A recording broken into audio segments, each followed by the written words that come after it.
Has this ever happened to you people? You ever been digging around, playing in the dirt? Have you ever turned over a rock in the bright sunshine? Have you noticed the insects that lived under the rock run for cover? The cover of darkness. The cover of darkness and secrecy. I somewhat expected our local active Antifa movement, I discussed in yesterday's podcast, to be absent from the bottom feeder pit, but they weren't. Nope, all three were present and accounted for. Murray and Dan the Mason man sat together about in the middle of the bar, and shamelessly, in my opinion, were discussing in public their ongoing war against truth, justice, and the American way. The suspected Jesuit? Oh yeah, he sat on my starboard side, and he had something to say. I'll give you a brief update to the Willow City caper, the Willow City 3. But first, I'm going to timestamp this podcast. It is about 5 minutes after 4:04:05 hours, 4:05 a.m. to you sand crabs out there on Friday, TGI Friday, the 31st of March, 2023.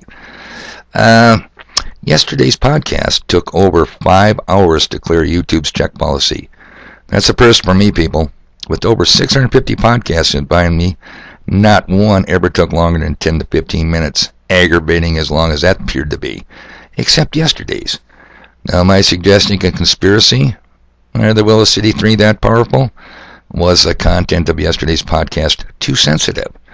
I can't say with certainty, but I do know bugs don't like exposure to the light under rocks or in bottom feeder pits.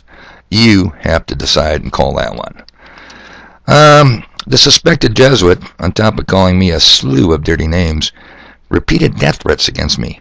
He made it crystal clear they weren't going to outright kill me, just bury me alive with Murray's backhoe.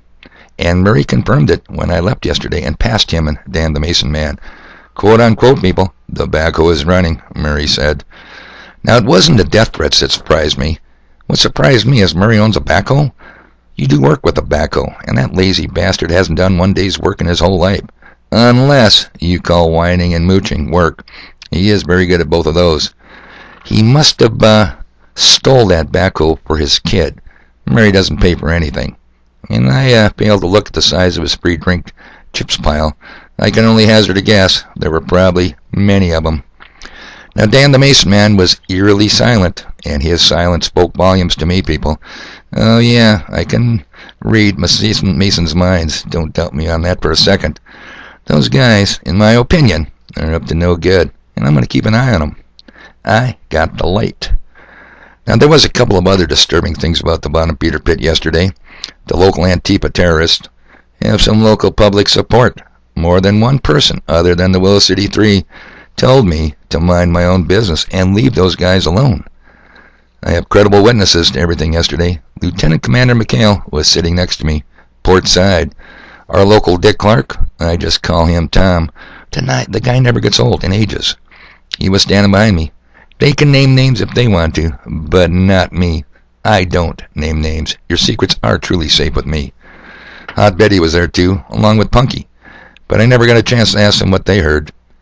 Now, am I concerned? Well, let me just say the security on level 7 has been ratcheted up a few more notches. I'll be the first to admit that breaking into my deep underground military base is not the problem. No, it's relatively easy. The problem is getting back out once you break in. Trust me on that. And by the way, I don't call 911. The second disturbing thing yesterday is I ran into Agent Otis. You might recall he and I did the above top secret mission into Montana exactly 1 week ago. I hadn't seen him since, but I had heard he was a victim of alleged brutal assault at the bottom feeder pit a few days ago. I pressed him for details, and I'm certain before he told me his lawyers advised him not to talk about it, I'm certain I heard Murray's name mentioned. I started wondering, were the two events related? The acts of wanton terror in this Willow City and the brutal assault on Agent Otis?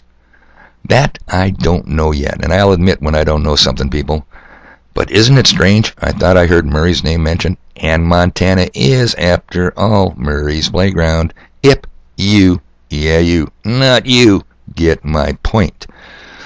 I was talking yesterday with young-looking Tom. Remember in a previous podcast I said, we can't get out of this place if we don't know how we got into this place. Well, yesterday, Tom and I tried to figure out precisely when did all this worldwide insanity just explode on the scene. What year? By working backwards, eliminating years it didn't happen, all of the 70s, all of the 80s, all of the 90s, we both agreed it's in the 2000s somewhere. But exactly which year?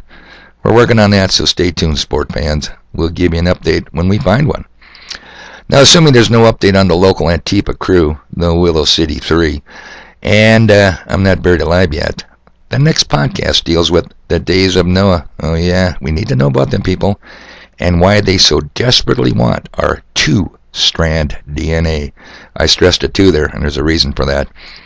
Also, the link I forgot to the cat's ass replacement for sheetrock in yesterday's video, it will be listed below in the pinned comments. So, this should not surprise you. I've got stuff to do, and I got to get it done.